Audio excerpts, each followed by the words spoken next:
Dalam kesempatan lain, beliau berkata, "Yambagi an yadura kalamul alimi billahi ma'a ammatil mu'minin ala thalathati amurin. Al-awwal at-tadhkiru bin Ala na'am thalathati umur. ala thalathati umur. Al-awwal at-tadhkiru bin." Kalau yang di kitabnya ada kesalahan atau kekurangan harokat, ketika saya betulkan, kalian betulkan juga di kitabnya. Ya, jangan didiamkan, tapi ngikutin apa yang saya arahkan. Nanti di luar daripada pengajian, kalian bacanya tetap salah. Baik. Al-awwal at-tadhkiru bin na'am. Wathani ilzami Bin ni'ami, kalau na'ami itu hewan ternak. bin na'am. Apa bilang situ? Fathah atau kasroh? Hah? Pakai kasroh, bin ni'ami.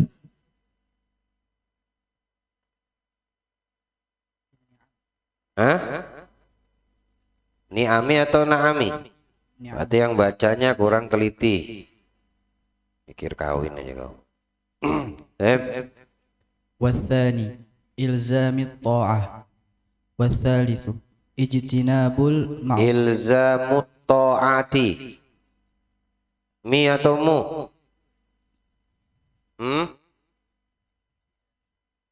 Ilzamu. Pakai dhamma. والثاني إلزام الطاعة والثالث اجتناب المعصية. فكل عالم أخذ يتكلم مع العامة بغير ما يدخل تحت هذه الثلاثة فهو فتان. Artinya, seorang ulama yang mengenal Allah Subhanahu wa taala dengan baik, maka sebaiknya ia berbicara kepada orang-orang yang beriman mengenai tiga perkara. Pertama, mengingatkan segala karunia Allah Subhanahu wa taala kepada mereka.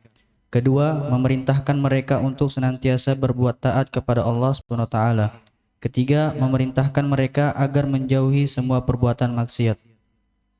Apabila setiap ulama ketika berbicara dengan masyarakat umum tidak berbicara tentang apa yang terdapat dalam tiga perkara tersebut, maka sungguh ia telah menyesatkan para pendengarnya. Bismillah walhamdulillah wa sallallahu wa sallam ala rasulillah sayyidina Muhammad ibn Abdullah wa alihi wa sahbihi wa man wala wa la hawla wa la quwwata illa billah. Qala al-musannif al-imam al-habib Abdullah bin Alawi bin Muhammad al-Haddad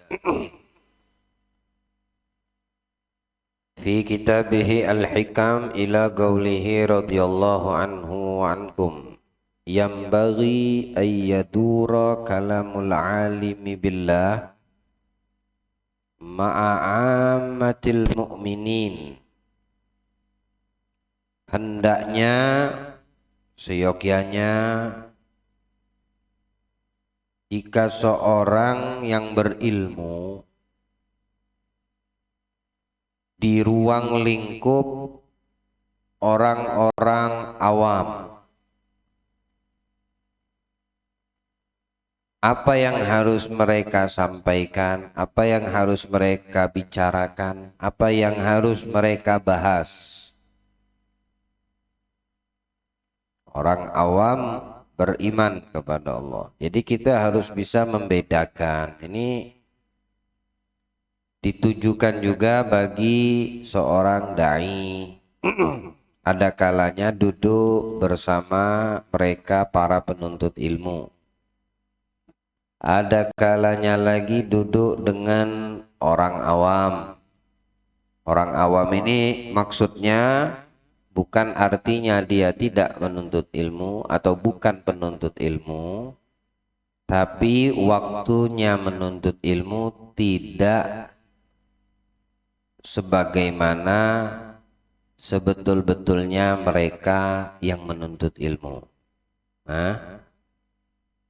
Bedanya seperti orang yang di pesantren, para santri, waktunya untuk menuntut ilmu lebih banyak.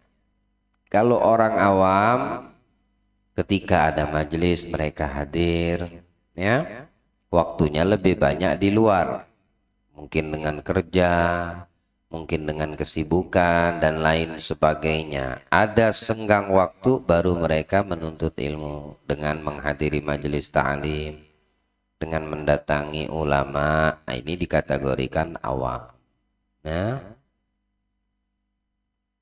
ketika kita berada di ruang lingkup orang-orang mukmin yang awam, apa yang harus disampaikan, apa yang harus dibicarakan, apa yang harus dinasehati kepada mereka, 3 perkara. Tamam.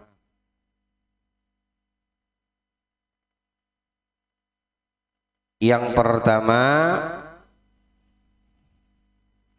3 perkara ini khulasahnya, intinya itu mengikat orang awam ini, jadi mengajak mereka ke jalan Allah dan mengikat mereka agar tahu kenal siapa Allah melalui syariat yang dibawa oleh para nabi dan rasul utusannya. Ini maksudnya inti daripada perkara yang mesti dikenalkan dengan umumnya orang-orang yang beriman, bukan khususnya. Kalau khususnya para penuntut ilmu, ya. Jadi tidak perlu pembahasan yang detail, ya, yang meluas. Karena yang dihadapi ini bukan tipe manusia yang betul-betul menuntut ilmu. Kalau dengan para umaro, pejabat misalnya, ya harus bisa mengkondisikan keadaan. Duduknya, ruang lingkupnya orang-orang pedagang, atau seorang pengusaha. Nggak usah bahas masalah khilafiyah, beda pendapat ulama, berkata Ibnu Hajar, Syekh Muhammad. Mereka ini kenal lagi enggak sama Ibnu Hajar siapa, Syekh Muhammad Romli enggak, Imam Nawawi, Imam Rafi'i, mana mereka tahu. Jadi bicara dengan kadar akal mereka. Karena intinya bagaimana ini orang kita ajak dekat sama Allah, kenal Allah, dan mereka di dalam tuntunan syariat Allah yang fardu atas mereka, mereka faham dan mereka amalkan. Tamam. Begitu juga dengan Nabi Muhammad SAW, kenalkan mereka, ajak mereka, dekatkan mereka dengan, kenalkan mereka dengan Rasulullah, ya, bacakan sejarahnya, yang ringkas-ringkas saja seperti Khulasah Nurul Yakin, itu ringkasan sejarah Nabi, ya. Nanti kalau mau detail, mau sampai ke dalam-dalamnya bagaimana Rasulullah, ini banyak lagi di kitab yang lebih luas. Jadi berbicara dengan orang yang ada di sekitaran kita itu ngikut takaran kadar akal mereka. Baik, perkara yang pertama at-tadhkiru bin ni'am. Ingatkan kepada mereka, umumnya orang-orang yang beriman, akan nikmat dan karunia Allah atas mereka.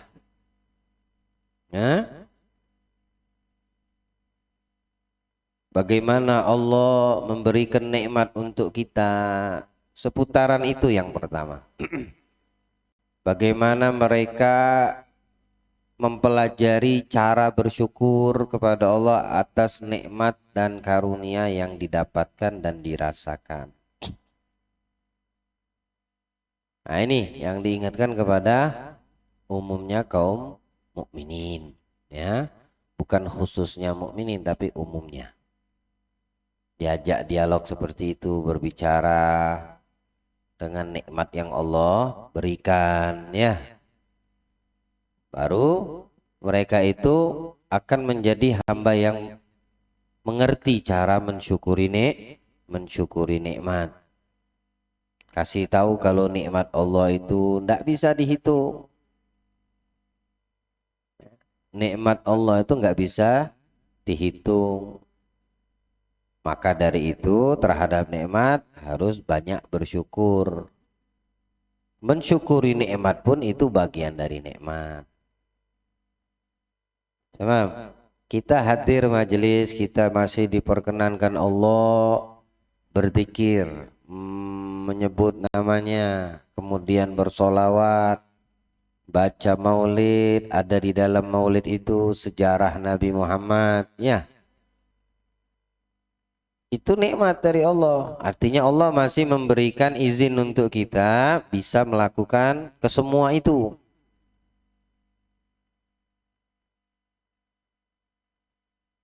Sehingga kita bisa tahu bagaimana cara mensyukuri nikmat. Nah, kalau kita ngajak mereka ini umumnya orang beriman, mengenalkan dengan nikmat yang Allah berikan, untuk mensyukuri nikmat itu aja belum bisa tahu caranya bagaimana.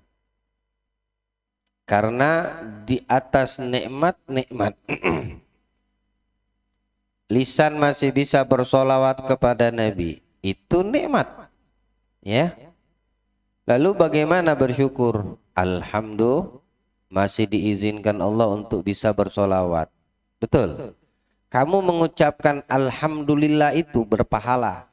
Nikmat bukan itu? Baik. Gimana cara mensyukurinya? Berterima kasih kepada Allah dengan cara minimal memujinya. Memuji Allah minimal melafadzkan alham.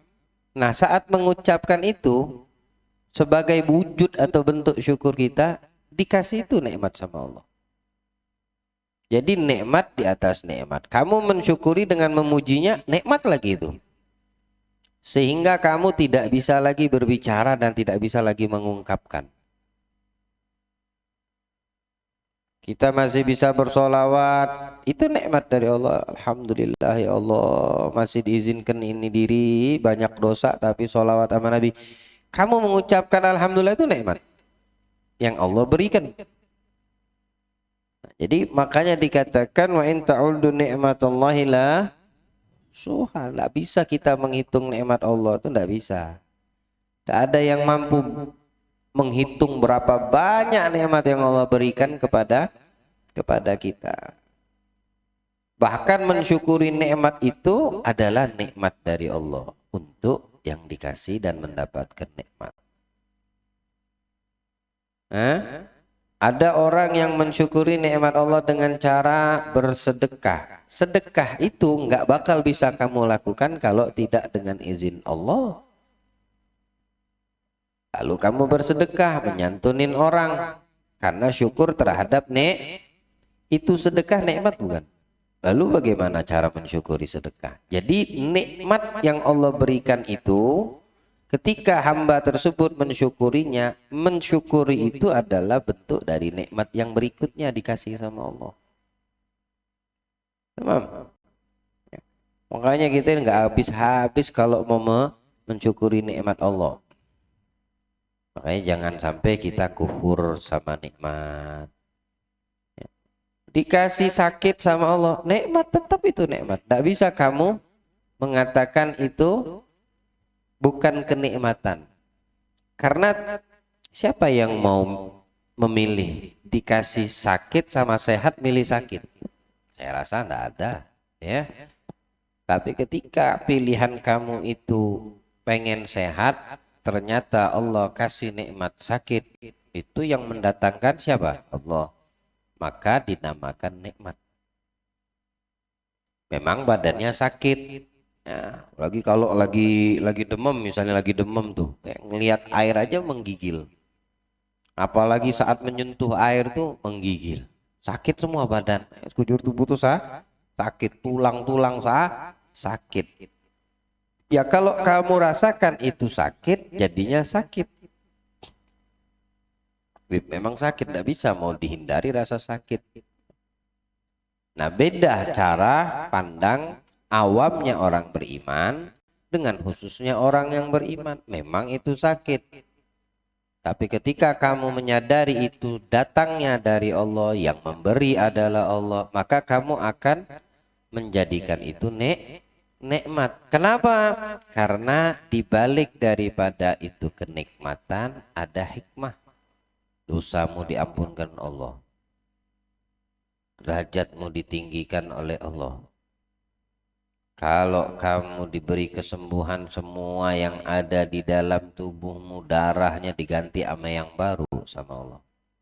Kalau kamu meninggal dengan sebab sakit itu, meninggalnya dihitung syahid di jalan Allah, langsung ditulis min ahlil jannah. Lalu bagaimana cara mensyukur itu? Cuma gara-gara sakit yang Allah berikan kepada kita, ganjaran balasannya itu Masya Allah banyak betul.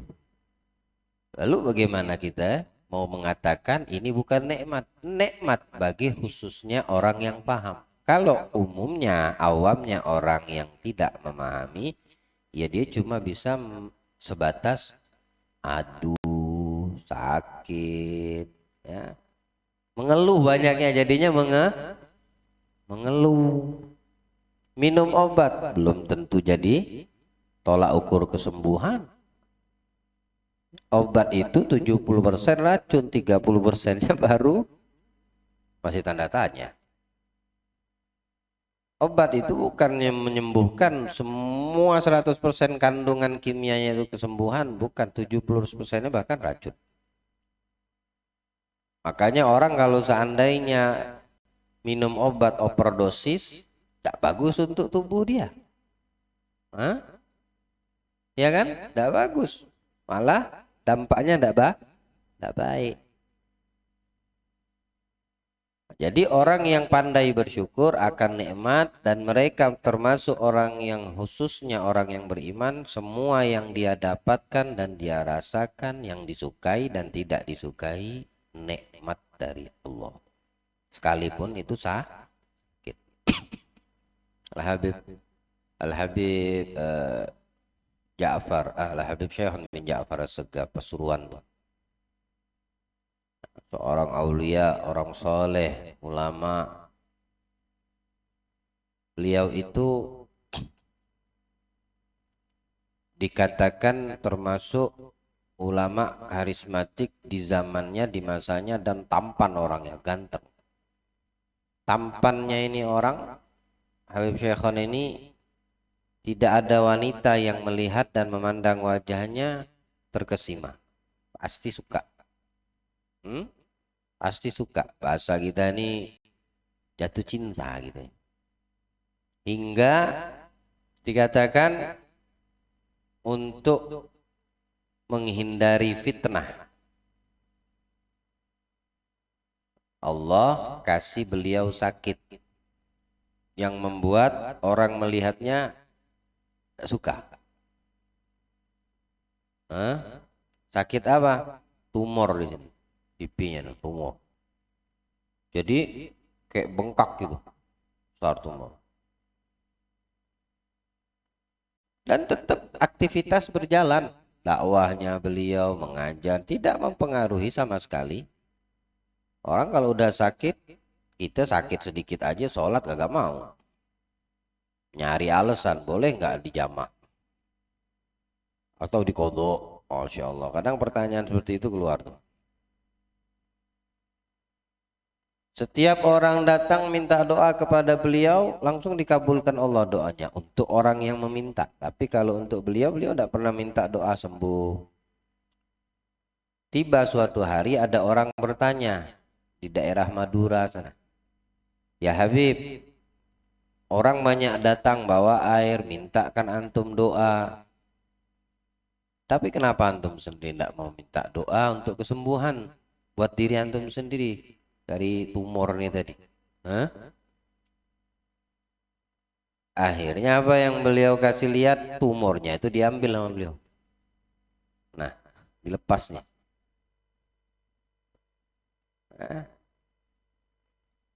Ini nikmat dari Allah buat ana. Kenapa ana minta hilangkan? Kalau ente mau ambillah. Lah kita kalau seandainya kena, ya alhamdulillah, kalau orang kena daripada penyakit seperti itu, mereka lari kemana? Ke rumah sakit ya. Kasih tanda tanya, bisa enggak dokter ngangkatnya? Ya, sembuh sementara, nanti pindah ke tempat yang sehat yang lainnya. Bisa jadi umumnya terjadi seperti itu. Apalagi kalau tumor ganas. Ini beliau dikeluarkan, ditawarin. Kalau mau ambil, nggak mau, dimasukin lagi sama beliau. Karena beliau tidak pernah mengatakan, oh emang itu sakit. Boleh katakan itu penyakit, tapi di khususnya orang yang beriman itu namanya nikmat. Jadi mereka tidak pernah mengeluh, tidak pernah mereka memanggil ketika sakit kecuali nama Allah yang disebut. Ya, kalau orang sakit itu kesakitan, khususnya orang yang beriman, sama umumnya awamnya orang beriman, beda cara panggilnya pun beda. Cara mereka mengeluh itu tidak sama. Kalau kita orang awam sakit gigi aja aduh aduh aduh, tapi kalau khususnya orang yang beriman, alhamdulillah ya Allah, la ilaha illallah, subhanallah, semua itu pahala yang diucapin. Tapi kalau umumnya awamnya orang yang beriman, ya itu tadi aduh aduh dan lain sebagainya. Jadi kita bicara seputaran masalah nikmat, bagaimana cara mensyukuri, dengan apa? Selalu taat. Karena nikmat yang Allah berikan itu tidak bisa dihitung. Kamu mau bayar dengan semua bentuk taatmu kepadanya, Allah tidak bakal bisa membalas. Kenapa? Ketika kamu ingin membalas dengan perbuatan taat, itu taat tidak bisa kamu lakukan kalau tidak dengan izin Allah. Berarti dapat lagi nikmat tuh. Ya. Makanya nikmat di atas nikmat. Ya minimal jangan kita melanggar perintahnya. Jangan kita bermaksiat. Nafas yang Allah berikan, oksigen, tidak ada tarif. Ya. Ente makan sehari 3 kali, dalam satu hari itu jadi kotoran kemudian dikeluarkan. Nikmat. Coba kalau makan terus nggak bisa keluar, apa jadinya perut? Coba kalau minum terus tapi nggak bisa buang air kecil, dikeluarkan dengan buang air kecil, apa jadinya isi perut? Nah, dari diri kita aja begitu banyak nikmat yang Allah berikan. Ya. Kalau kita tidak pandai mensyukurinya, maka kamu akan menjadi orang yang pandai mengkufurinya. Manusia ini kalau tidak pandai dan tahu cara mensyukuri nikmat yang Allah beri, maka dia akan mengkufuri nikmat tersebut. Jadi banyaklah kita bersyukur atas apa yang Allah berikan, walaupun menurut pandangan mata orang lain itu tidak disukainya, atau menurut mereka menjadi sesuatu yang dikasihani. Jangan kita berpikir seperti itu. Orang terserah mau menilai kita bagaimana, tapi kita dinilai bagaimana oleh Allah. Dapat sesuatu yang tidak kita inginkan. Nah, orang kasihan. Kita misalnya tadi mengeluh, ngelapor, apa menjamin dia mau membantu? Belum tentu. Kenapa tidak kamu kembali kepada yang mendatangkan? Dia Allah. Nah, itu lebih baik. Jadi yang pertama harus kita ajarkan, kita sampaikan ke umumnya orang yang beriman masalah nikmat dari Allah. Ingatkan nikmat yang Allah berikan itu banyak, tidak terhitung. Sehingga kita tidak muluk-muluk, nggak macam-macam, jadi hamba Allah tuh nggak macam-macam. Akan pandai bersyukur ini orang, insya Allah. Yang kedua, ilzamut ta'ah. Lazimkan diri kita dengan perbuatan taat terhadap yang diperintahkan oleh Allah. Lazimkan, mulai dari yang fardu, lazimkan, jangan ditinggalkan. Sholat 5 waktu, jaga betul-betul. Jangan sampai diremehkan, jangan sampai dianggap biasa-biasa saja, bukan perkara yang agung. Jangan. Kita kalau udah meremehkan ibadah, maka tidak akan ada bentuk pengagungan pada ibadah tersebut. Kalau sudah tidak mengagungkan ibadah, maka akan kamu tinggalkan itu ibadah. Ya, jangan pernah meremehkan ibadah, apalagi yang wajib atas diri kita. Yang beribadah kamu, yang dapat pahala juga kamu. Hebat nggak? Yang ibadah kita, yang memerintahkan Allah, yang ngasih pahalanya Allah. Yang bermaksiat orang dengan pilihannya, yang berdosa dia juga. Allah memberikan dosa bagi yang bermaksiat. Allah memberikan pahala bagi yang taat. Pilih yang baik untuk kita. Karena yang kita bawa nanti menghadap Allah, yaitu tadi. Ini tadi perbuatan taat kita, amal kita bagaimana.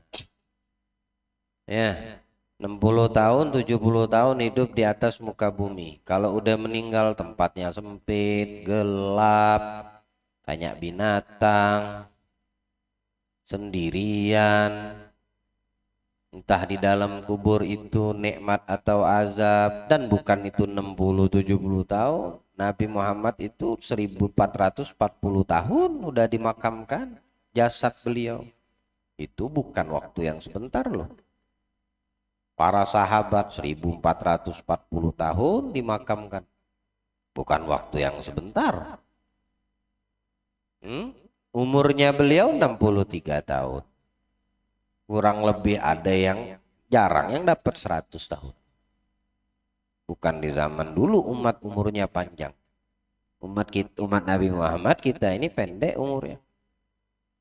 Ya, tapi di dalam kuburnya ratusan tahun, ribuan tahun, puluhan ribu tahun, mungkin jutaan tahun. Siapa yang tahu dari Nabi Adam dikuburkan sampai saat ini? Berapa waktu sudah mereka berada di alam barzah, di alam kubur.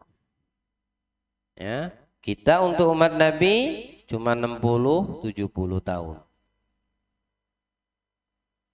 Belum lagi nanti di hari kiamat di mahsyar gitu ya.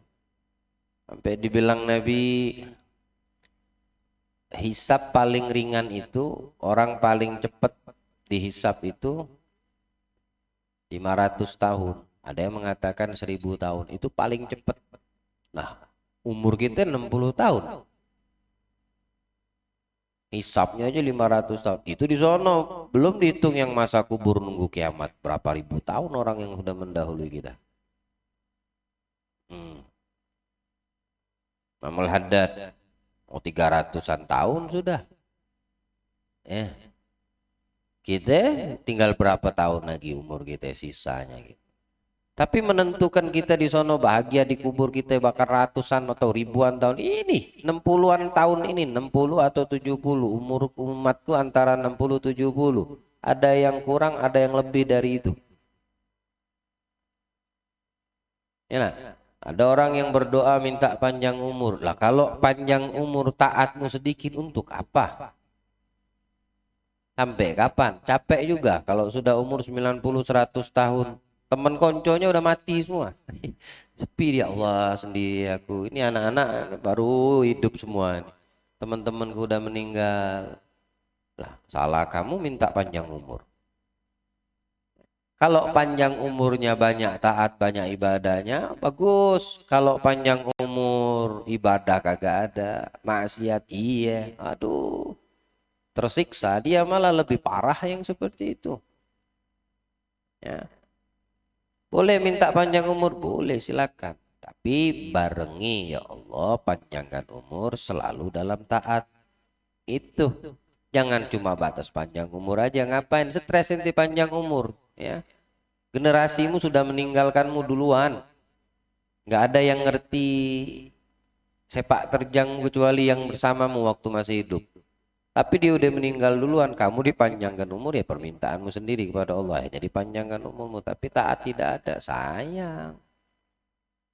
Tuh, rugi jadinya. Apalagi kalau sebaliknya malah maksiat yang banyak. Allah selamatkan kita insya Allah. Nah, jadi kalau di umumnya orang-orang yang beriman, perkara kedua yang mesti disampaikan, yang dibahas oleh dai khususnya yang mengajak kepada kebaikan, melazimkan taat, saling mengingati, ya, saling mengingati. Apalagi kalau bisa mengajak orang untuk taat, bagus. Mengajak orang untuk melakukan perbuatan taat itu nggak harus inti jadi ulama. Nggak harus ente paham ilmu, enggak. Ngajak orang untuk kebaikan, untuk melakukan perbuatan taat. Satu dari kalian yang hadir, ajak satu teman dari luar yang belum kenal majelis arba'in, sirah nabi, ya. Itu namanya mengajak orang pada taat. Kamu juga dihitung berdakwah namanya. Kamu dihitung juga berjihad di jalan Allah dengan mengajak orang kepada kebaikan dan ketaatan. Ajak satu orang satu. Seandainya nih yang hadir ini satu orang bawa satu orang. Bagaimana ndak? Besar pahalamu dia mendengar dia melakukan, kamu sebab mengajaknya tadi, kamu yang menyebabkan dia hadir karena kamu mengajak dia, kamu dapat pahalanya. Padahal mungkin bisa jadi kamu tidak melakukannya. Ya, melakukan taat tadi, ibadah. Dia yang mengerjakan, tapi sebab dia mengerjakan, kamu yang mengajak, kamu juga dapat pahala. Hah? Bisa jadi kita banyak kekurangan, ya, tapi ada teman yang kita ajak, dia yang melakukan, maka kita tidak dihitung kekurangan dari sisi pahala, tetap kita dapat. Ada orang dia tahu bahwasannya misal sholat qobliyah ba'diyah, tahu dia hukumnya besar pahalanya, tapi dia tidak lakukan. Kebetulan dia ngajak temennya yang tadi tidak tahu qobliyah ba'diyah apa duha sholat sunnah nih misalnya tadi, ya akhirnya tahu karena dia ngajak ke majelis taklim, dikerjakan diamalkan. Kamu yang sudah tahu malah tidak ngamalkan, tetap kamu dapat pahalanya. Apalagi kalau kamu mengerjakannya dan mengamalkan, pahala untukmu dapat, pahala dari dia pun Allah berikan kepadamu. Dia dapat, kamu juga dapat. Kenapa? Karena kamu menjadi sebab dia taat. Nah, itu juga dakwah, ya, mengajak kepada kebaikan dan lazimkan. Taat itu dilazimkan, dimaksimalkan. Kalau itu fardu jangan ditinggalkan. Kalau itu yang sunnah lazimkan, maksimalkan, jangan diikuti rasa malas. Ya. Jangan didengarkan bisikan-bisikan syaitan, iblis, ya. Dilazimkan, ya, pelan-pelan dipaksa, minta sama Allah dimudahkan, diberikan kekuatan di dalam melakukan. Baru dia mendapatkan kemuliaan. Lalu yang ketiga apa? Ijtinabul ma'siyah. Menjauhi, berpaling, membelakangi, berhati-hati dari yang namanya maksiat. Tahu ini dosa, menjauhlah sejauh-jauhnya. Mendekati aja jangan, apalagi melakukan. Tahu. Maksiat itu banyak, ada maksiat hati, ada maksiat anggota tubuh. Nah, ini harus dimaksimalkan.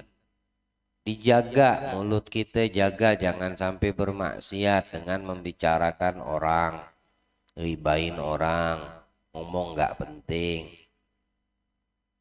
Nah, khususnya orang beriman, kalau masalah mulut yang mubah aja dibatasin.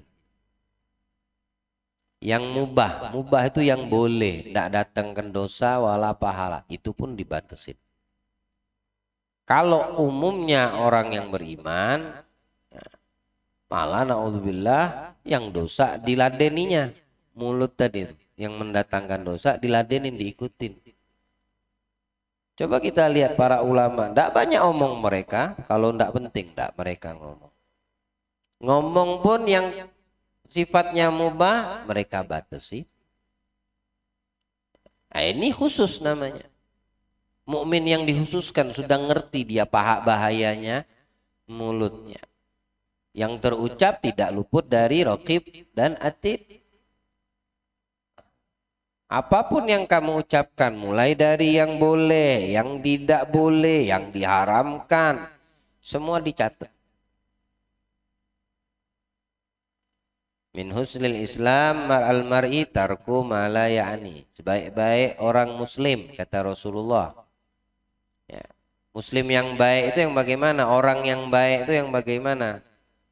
Yang paling bagus manusia. Meninggalkan sesuatu yang tidak manfaat baginya. Apapun itu yang tidak manfaat ditinggalkan. Ngomong nggak penting, nggak manfaat, tidak ngomong. Mendengarkan yang nggak penting, nggak manfaat, tidak didengarkan. Memandang melihat yang tidak manfaat, tidak dipandang dan dilihat. Ini kita bicara yang mubah ya. Kalau yang haram jangan sama sekali. Bukan pilihan, haram itu udah jelas. Oh, hadir majelis manfaat, datang dia. Kenapa? Dia tahu manfaat. Berarti ini sebaik-baik orang yang beriman. Oh, tilawatil Quran lebih manfaat daripada buka aplikasi di HP. Kalau kita termasuk orang sebaik-baik orang yang dimaksudkan Nabi dalam sabdanya, maka tahu kita mau mana pilihan yang mau kita pilih. Bangunin, jangan tidur di majelis. Yang tidur beraup mukanya atau wudhu. Ngantuk diri lebih bagus. Angkat palanya. Angkat palanya. Jangan tidur. Ya, saya kira kalian meresapi makna yang disampaikan ini. Tidak tahunya beiler keluar, net cis semua. Ya. Segerin matanya, jangan tidur. Usap matanya itu pakai air. Semakin kamu tidur, semakin sampai subuh saya bahas nih. Kalau pengen cepat selesai, segerin matanya. Tamam. Ya, perkara yang ketiga, jauhi maksiat. Nah, ini 3 perkara ini bahaslah kalau di depan awamnya orang yang beriman. Kita ini termasuk awam atau khusus? Awamnya manusia yang beriman kepada Allah. Berarti kamu mesti faham dari hikmah ini. Kita boleh awam, tapi perilaku kita jangan seperti orang awam. Kita boleh katakan diri kita awam. Bagus seperti itu, mengajarkan engkau merendah di hadapan Allah. Tapi realitanya pengaplikasian dirimu sehari jangan. Kamu harus berupaya menjadi khususnya orang yang beriman. Kalau tidak seperti itu, ya nggak bakal ada peningkatan khawatirnya. Begitu terus awam terus nanti. Ya. Mulai dari cara kamu berbicara, menjaga lisan, bertutur, menjaga daripada harus secara khususnya orang yang beriman. Jadi ada peningkatan. Ada peningkatan. Nggak boleh jadi awam terus sampai uban rambut, sampai dikafani jadi awam terus. Jangan. Ya, harus ada peningkatan.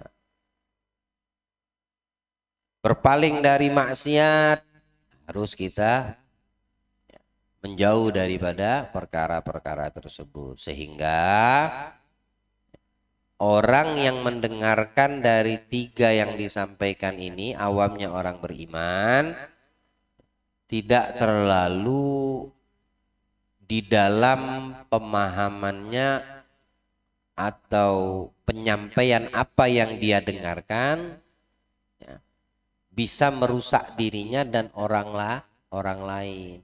Kamu bicara masalah urusan kuliah dengan anak TK, apa jadinya nih orang? Kamu bicara masalah rumus ini dan rumus itu dengan anak SD, bingung dia. Ya. nanti yang disampaikan oleh ini anak TK, anak SD kepada orang lain di luar sepengetahuanmu membuat orang lain juga bingung. Artinya tersesat tuh orang, bingung dia. Kita sama orang awam yang beriman ngomong masalah ilmu yang ma'rifat, tasawuf yang tinggi. Nanti dia ngomong cerita sama orang yang lain di sana yang belum bisa dia pahami. Dia cuma baru bisa mendengar aja. Jadinya apa? Jadinya orang awam yang lain yang diajaknya ngomong itu tersesat. Karena enggak ngerti apa-apa. Kan jangan terlalu keluar dari tiga ini. Ingetin nikmat dari Allah. Ajak dia untuk melazimkan perbuatan taat. Jauhi yang namanya maksiat. Ini tugas setiap orang, khususnya dai. Fakullu alimin, dan semua orang yang berilmu akhadha yatakallam ma'al amma bighairi ma yadkhulu tahta hadhihi thalatha. Kalau keluar dari tiga pokok ini, tiga konteks ini, apa? Yang pertama, mengingatkan kalian masalah nikmat dari Allah, kemudian melazimkan taat dan menjauhi maksiat. Keluar dia ini dari pembahasan ini, karena yang dihadapi ini orang awam, ya. Kalau dia berhadapan sama orang, keluar dari tiga ini, bahwa fatan, dia menyebabkan terjadi fitnah. Siapa? Si alim ini, orang yang alim ini tadi. Ya, karena keluar dari tiga pembahasan ini. Nggak usah bicara masalah yang terlalu apa yang belum bisa dipahami sama orang awam. Sekali aja ini ngomong bilangnya belajar ilmu ma'rifah, ilmu apa gitu. Orang awam dengernya cuma taunya ma'rifah. Oh, ilmu ma'rifah. Apa dia tahu pahami dengan ilmu ma'rifah? Yang ngomong juga, yang menyampaikan ini kepada awamnya orang-orang yang beriman, atau si alimnya ini, dai-nya ini ndak ngelihat sikon, akhirnya nyesatkan orang dia. Untuk apa sholat kalau hati belum hadir?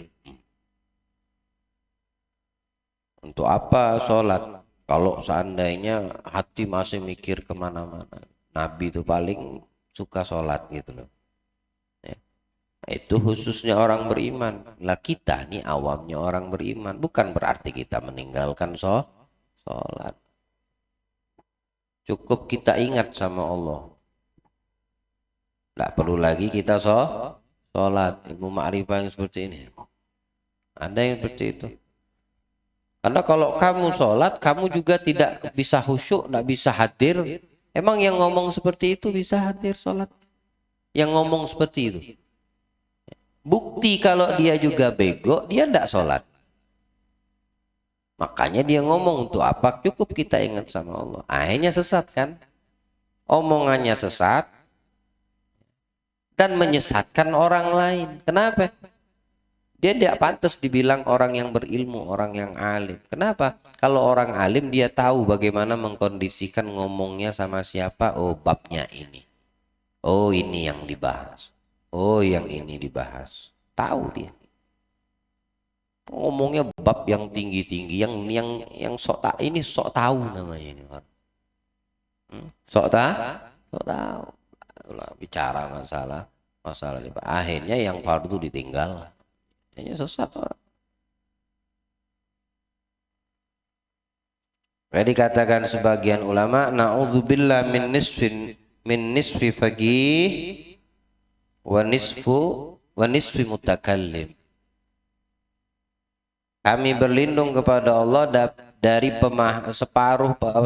pemahaman separuh tentang ilmu fikih, dan berlindung kepada Allah dari separuh pemahaman, dari separuh pinter ngomong, bisa bicara masalah ilmu, masalah hukum. Enggak, kalau belajar fikih 100%, jangan setengah-setengah.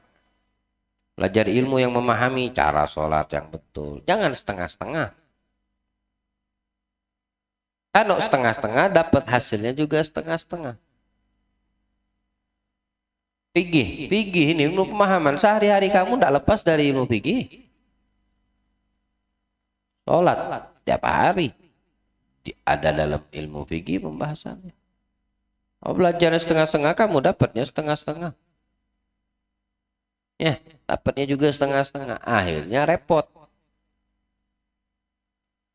Betul-betul, jangan ngambil, jangan setengah-setengah.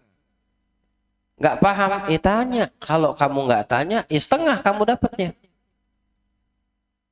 Apa deh setengah juga. Akhirnya bimbang dalam melakukan prakteknya. Nggak ada yakin tadi. Kalau kemarin sudah kita bahas. Jangan udah yakin berubah. Ditinggalkan yakin gara-gara ada keraguan, kebimbangan. Karena mengambil ilmunya juga setengah-setengah. Hasilnya juga membimbangkan. Kamu aja bimbang apalagi orang lain. Kalau nggak tahu bilang wallahu alam. Tapi sampai kapan tidak tahu. Harus belajar. Saat belajar sungguh-sungguh. Jadi yang dihasilkan tidak juga setengah-setengah.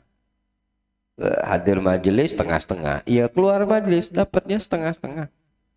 Itu pun kalau dapat setengah-setengah. Bisa jadi nggak dapat sama sekali. Sungguh-sungguh dari rumah udah azmun niat dalam hati kita, ya Allah. Aneh harus menghasilkan malam ini. Ayo 40 malam hampir kita tiap malam.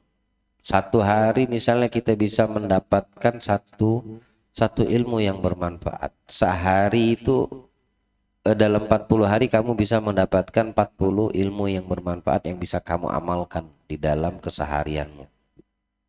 Itu kalau 1 tahun dapat 40. Kalau umurmu, kalau 20 tahun Allah kasih kesempatan, kalikan 40. Banyak itu dalam kehidupan kita dapatkan.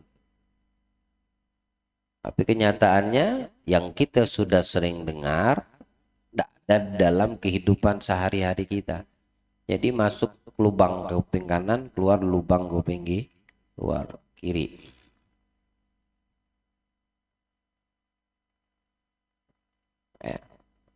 Berarti tidak ada pada diri kita itu menunjukkan makna kesungguhan di dalam menuntut ilmu. Tahu yang ini bagus, tapi tidak dia juga amalkan. Tahu ini dosa, tidak juga dijauhi. Padahal di sini lazimkan taat. Apa perbuatan taat? Di luar konteks fardu, misalnya kalau fardu nggak usah dibahas, harus dijaga. Ya. Tidak ada kata maaf untuk meninggalkan yang fardu. Kita bicara yang sunnah nih. Contoh masuk kamar mandi kaki kiri baca doa. Lazimkan. Nah, lazimkan. Kalau sudah masuk kamar mandi, teringat dia, oh kaki kanan keluar. Sulitnya. Udah kepalang masuk. Keluar kalau memang kamu pengen menjaga sunnah nabimu, bab masuk keluar kamar mandi. Sebelum sholat pakai siwak. Jaga, lazimkan itu siwak. Kalau udah masuk ke sholat, baru teringat, ya lupa siwak. Ya udah nggak apa-apa. Nanti untuk berikutnya jangan sampai lupa. Diingatkan siwak itu disiapin. Ya. Di tempat sholatmu di mana kamu biasa sholat, standby. Di atas tempat kamu, di bawah bantal kamu tidur atau di sekitar kamu tidur, standby siwak. Di mana yang diperkuat pakai siwak, standby. Ya. Tempat kamu biasa berwudu, standby. Tapi ingat ya, jangan bawa masuk kamar mandi siwak. Walaupun hukumnya makruh, tapi dari sisi adab harus kita utamakan juga. Siwak itu termasuk sunnah Nabi. Jangan masuk ke kamar mandi kayak tasbih. Itu kalau bisa jangan, kalau bisa. Kecuali kalau ente sudah lupa. Kelupaan dalam kantong ente di luar rumah misalnya. Kalau taruh di luar takut hilang.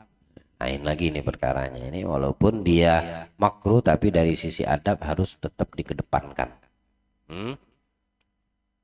Taruh di mana? Ini masalah siwak itu.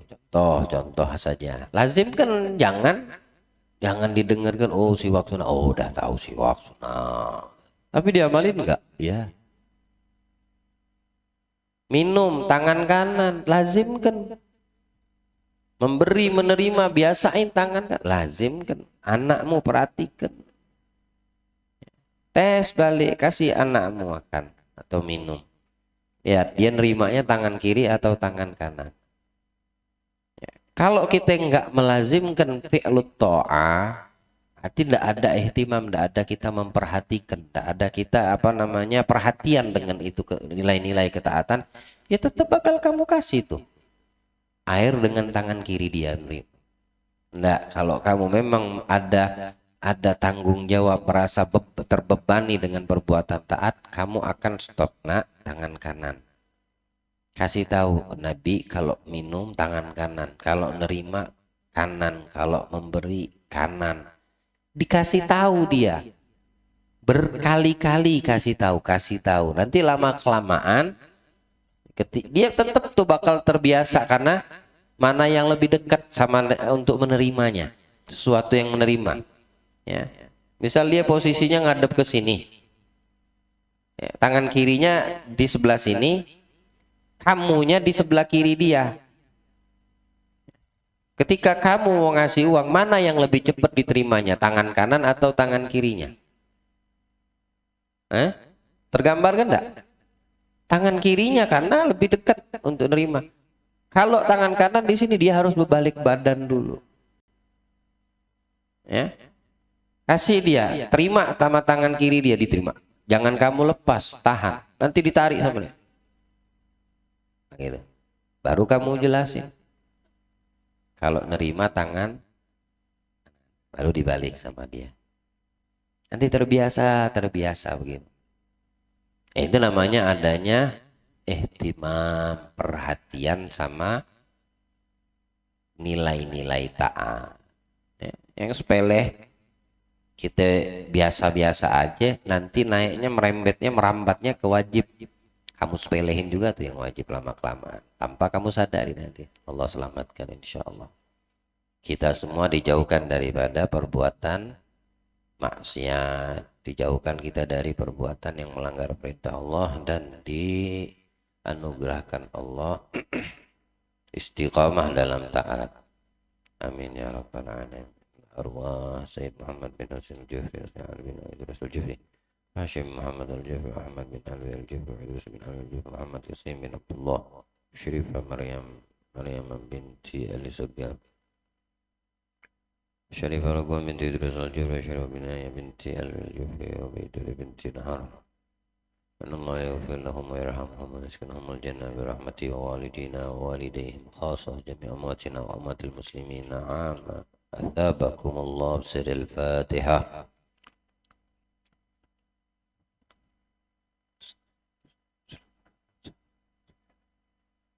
بنية شفاء زكريا بن إسماعيل وسرياني بنت عبد اللطيف أمليا أماندا بنت شهر. لما أوصانا دعاء شفاء الله يشفيهم شفاء عاجلا لا يغادر سقما ولا ألما لا دنيا ولا كل صالح. وإلى حضرة النبي محمد الفاتحة. صراط الذين أنعمت عليهم غير المغضوب عليهم ولا الضالين. Amin. Yang mulai besok kalau yang ngantuk jangan